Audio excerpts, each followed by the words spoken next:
What? Let me phrase it like that.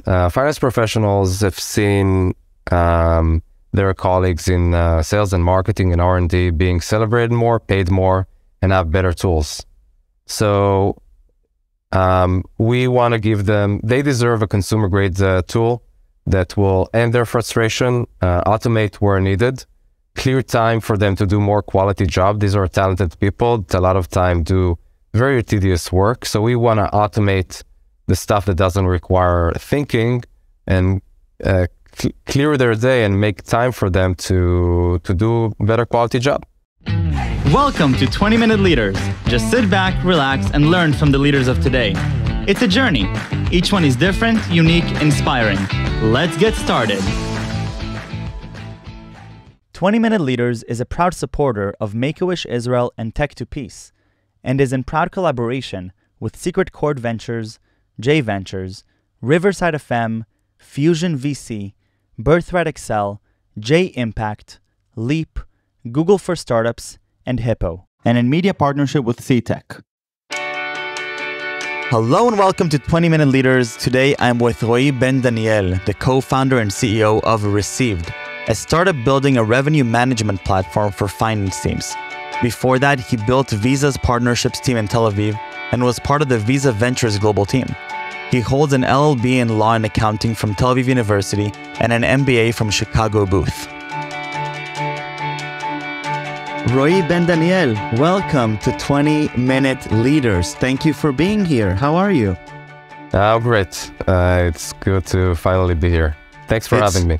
Thank you so much for being here. I am excited to stop everything for 20 minutes and to dive deep into your story and a really interesting journey, as we've just read to the listeners, running from a platoon commander to the legal sector with an MBA in Chicago Booth, to digital partnerships and Visa Ventures at Visa, and for the last year, founder and CEO of Received. And so a lot to unpack and a lot to discuss.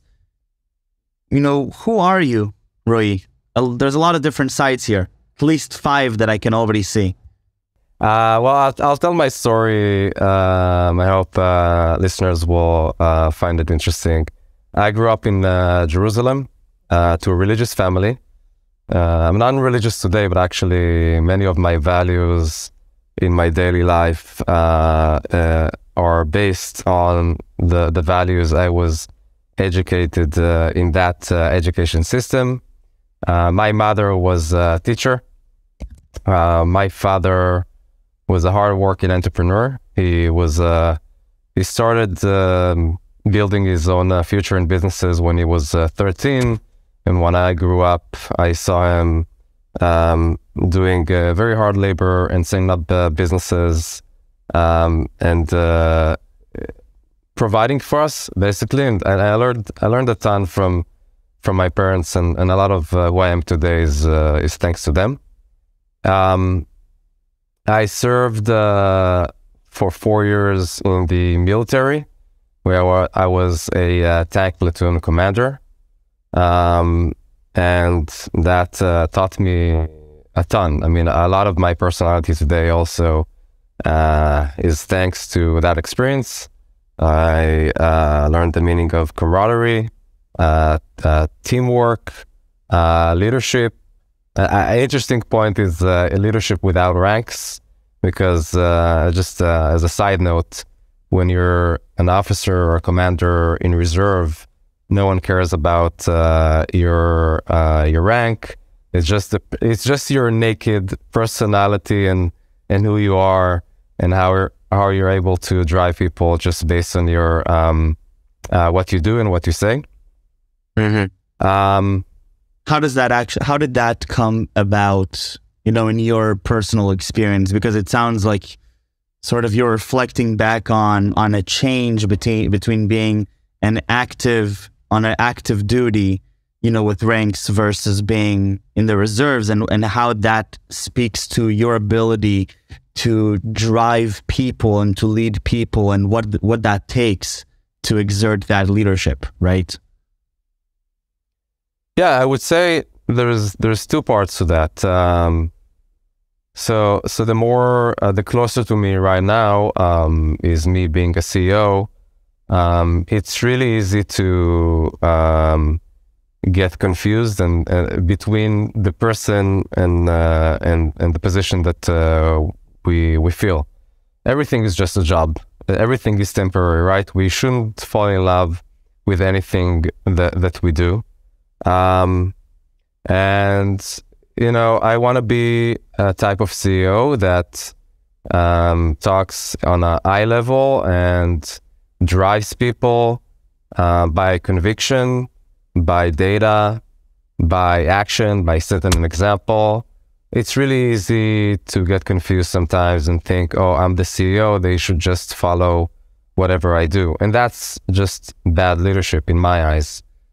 The second part of it is there's I think for everyone, anyone and everyone that does anything, leading without hierarchy or without authority, rather, is really, really important. I mean, the first thing that comes to mind in my experience is working at Visa. I was a focal point between companies I onboarded to Visa, these CEOs of and founders of fintechs. And a lot of times when I had an idea for a partnership or a business deal, I would go to I was at a satellite office in Tel Aviv, and I approached VPs and SVPs and really high-ranked people at Visa in the headquarters in San Francisco. And I needed to convince them why this made sense and why they should should give up their resources and time and attention for what I'm proposing. And I think any of us has these two type of leadership that they kind of need to balance between. And I think when you rely on your personality and your actions and your conviction rather than what's my hierarchy in the organization, where I sit in the organization, this person should follow what I do. It's just a better type of leadership that brings better results, if that makes sense. Most definitely. And so what was your really day-to-day like in Visa? What were your responsibilities? What were you doing? So at Visa, I entered Visa at 2015, and these were early days of the fintech. I call it the fintech golden era, anywhere between let's say 2015 and 2020, 22. Now we're entering this phase 2, like in Marvel. It's not going to look like what was before, but in any case, these were early days. And Visa was this organization that is a big financial institution where compliance and regulation and risk aversion play a big part, and for good reasons, by the way. And these fintechs were coming up with new value propositions and getting some market share. And then Visa thought, let's bring in some people that will replicate our work with banks to the fintech world. So basically, my job entailed bringing business through the door, meaning striking commercial agreements with fintechs. My KPIs were revenue and profit as much as a account executive working with a bank. Interesting. But a bit more fun when you get to work with fast growth fintechs. And did that experience open sort of your world to what you're doing with Received today? Because it sounds in a similar, I can see sort of how that would evolve from some core experiences and understandings that you may have had. Yeah, Israel is a big B2B payments hub, and it's been so for about a decade. So during my work at Visa, working with B2B fintechs, and my counterparts in San Francisco and New York at the Visa headquarters, I got a really good understanding of the B2B payments space. I work with our customers and our customers' customers, and understood what needs are being met and what are the kind of the white spaces in the market. I also developed this philosophy that a huge value unlock in B2B payments is in the process, as I call it. So let me explain. Please. So people in the payments industry or fintech industry always talk about the huge $20 trillion B2B payments opportunity. It can be 20 trillion, a gazillion trillion, doesn't matter, right? It's a huge opportunity, always noted as bigger than B2C. And I think one mistake people do is that they look under the lamppost, meaning B2C innovation, B2C payment innovation is in the payment mechanic, and it's really not the same in B2B payments. B2B what does that mean? What does that mean, payment mechanic? So in B2C, you have a high volume and high velocity of transaction. Imagine an e-commerce website doing millions of transactions. Small transactions, Yeah, they need to optimize for chargebacks and for routing, stuff like that. B2B payments don't look the same. You're looking at, a lot of the time when it's B2B sales, you're looking at big transactions that are not as complicated to do. The complication is in the process, in APAR, accounts payable, accounts receivable, the collaboration, the team process, how a payment request goes out, how it's collected, how it's reconciled. And that's what I mean by the process. Got it. Okay. That makes sense. And so what is sort of the world that you're in with Received? So when we started talking with my co-founder and my CTO Shai and we started talking with the finance teams and CFOs, we understood that for fast-growing and dynamic B2B businesses, the accounts receivables and invoicing process is really broken. And what I mean by that is that the CFO office has these antiquated old systems with kind of this one-size-fits-all notion that just doesn't cut it. So for example, for technology companies, in order to have invoices go out accurately and timely, you need a process or a machine that knows how to automate for pricing model logic and contracts and usage management. Usage is when you pay as you go, like I'll charge you per API call, right? Mm-hmm. And old systems just don't cut it, and that leaves finance teams scrabbling to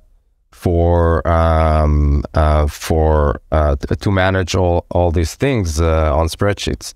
We call some of the problem the revenue spaghetti. When your revenue model is really complicated, you need something to manage that as a system, right? So old system kind of push them outside to manage things on a manual manner. And that creates, the regular spiel of a lot of time waste, a lot of frustration, a lot of errors, bad collection, a bad cash cycle. And we're building a revenue management that will really solve reimagine how accounts receivable and invoicing looks like for B2B companies from contract to reconciliation. It's really awesome. If you had to, think really about, the way the market, transformed over the last, I guess, decade or so, how did the market transformation of the B2B, payment or revenue streams, how did they evolve or change leading up to, Received AI being, something that's really relevant in 2023? Yeah, we actually call ourselves Received, not Received AI. I wanted to plug in the website so that people know now to go to Received.ai. Well, yes, I'm doing my service here, man. Sure. Okay, so the way we think about it in very basic terms is there was in APAR, which are the processes augmenting the payment, there's been this generation 1.0 where things moved from offline to online, right? And I think you'll see that in many other segments. And that has been transformed and maturing kind of in the last decade. Okay, so things are working if you have pretty basic needs. And then generation 2.0 is where things become smarter, more collaborative, more sophisticated, more API driven, more flexible. I think a great case study for that is corporate spend or spend management, right? So think about what Ramp, Mesh, Brex did.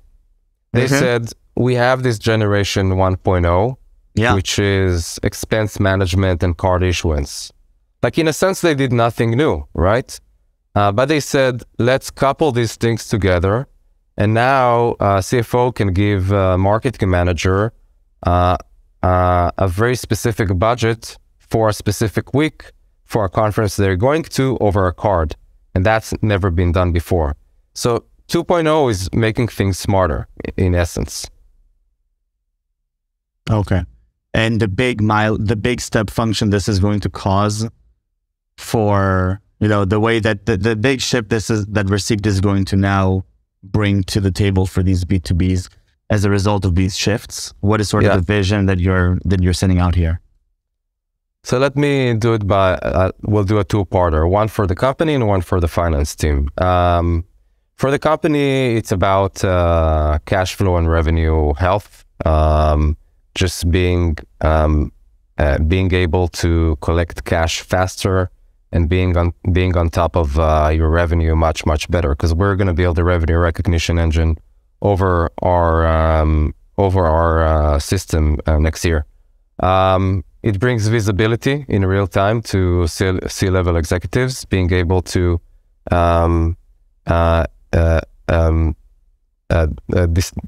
have better decision making, and actually being more agile. I think about 5 to 10 CEOs told me of fast growth companies, my actual bottleneck of my business model, like I want to open a new channel, I want to charge in a different way, my bottleneck is my invoicing system. How ridiculous is that, right? So it's also about business agility. For finance teams, for finance professionals, which are really our heroes, it's about let me phrase it like that. Finance professionals have seen their colleagues in sales and marketing and R&D being celebrated more, paid more, and have better tools. So we want to give them, they deserve a consumer grade tool that will end their frustration, automate where needed, clear time for them to do more quality job. These are talented people that a lot of time do very tedious work. So we want to automate the stuff that doesn't require thinking and clear their day and make time for them to do better quality job, to think.